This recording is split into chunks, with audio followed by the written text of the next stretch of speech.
Attorney at law Rodwell Williams continues the fight for his life in a hospital in the United States. The 53-year-old senior counsel was critically wounded in a shooting incident on Monday night just outside of his law offices on Albert Street in Belize City. This morning, Prime Minister Dean Barrow used the occasion of his press conference to announce a new crime-fighting plan to give an update on Williams' condition. I've said what has happened to him is a great tragedy that has affected me personally and in a most fundamental fashion. He is at the Jackson Memorial Hospital in Florida. He was stabilized after he was flown there by air ambulance, and he was operated on by the surgeons at the trauma center there. His condition, as I understand it, is still very critical, but stable. And hopefully he will improve and eventually be able to achieve a full recovery. I will announce now that I am leaving the country tomorrow. I will go up to see him tomorrow morning and stay through Saturday.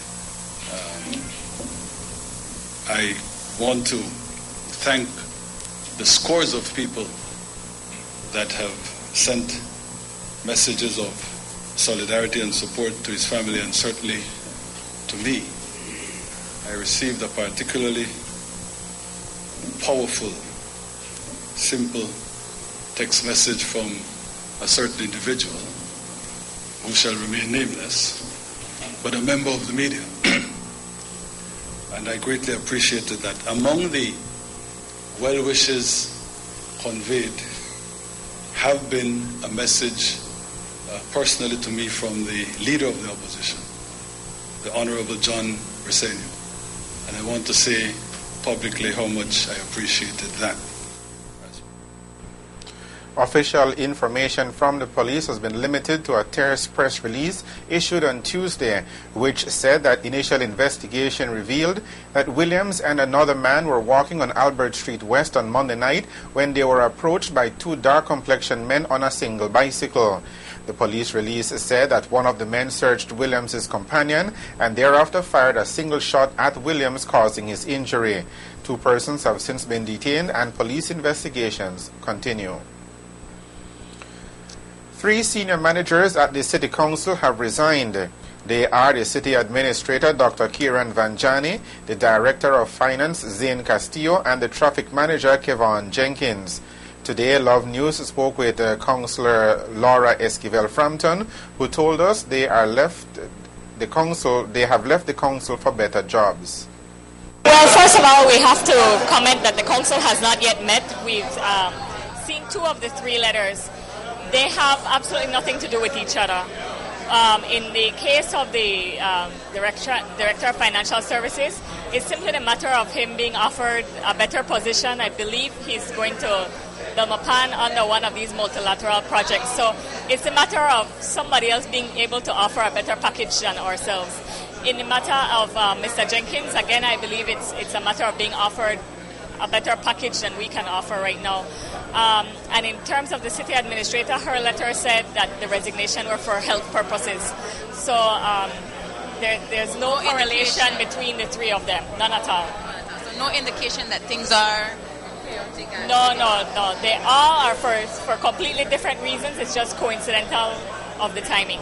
Well, in the case of the City Administrator, the way the law is written, our current financial controller, he assumes the role of acting City Administrator until we can find a new one.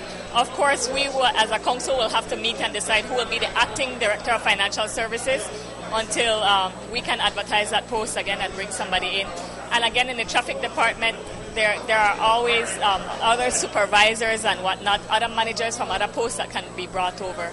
So we will look at people who are already at the council to move into those positions, as well as if we need to advertise out again. Day 3 of a one-week community policing skills training session was conducted today in Dangriga town. The courses are the first in a series of training sessions organized by the police department in collaboration with the United Nations Population Fund and the Social Investment Fund. Douglas Hyde is the youth program coordinator within the police department.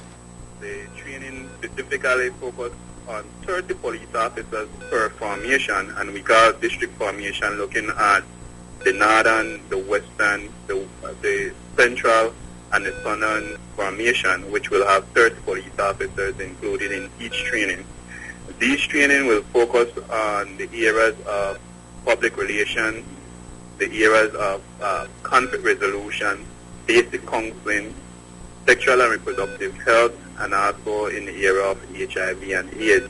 The objective that we are looking at specifically with these training is to help build capacity of the police officers, to help build their basic skills in how to approach situations and also how to approach people in their community. And definitely the biggest objective of these training is to build better relationship with the public and the police department.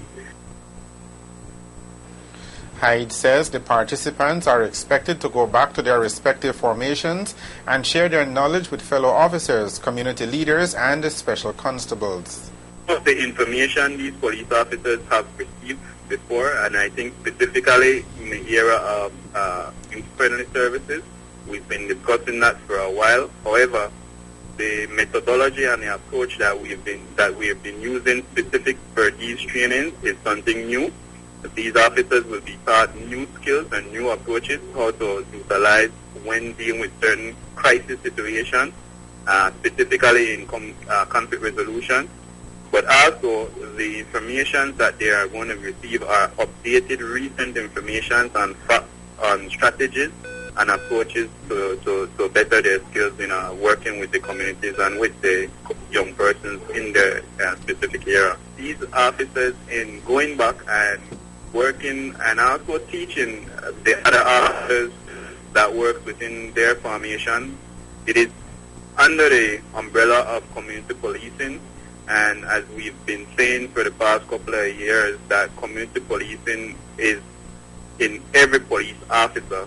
And so what we are doing is to just making sure that all officers basically get that training that they need to help develop them as a community policing officer.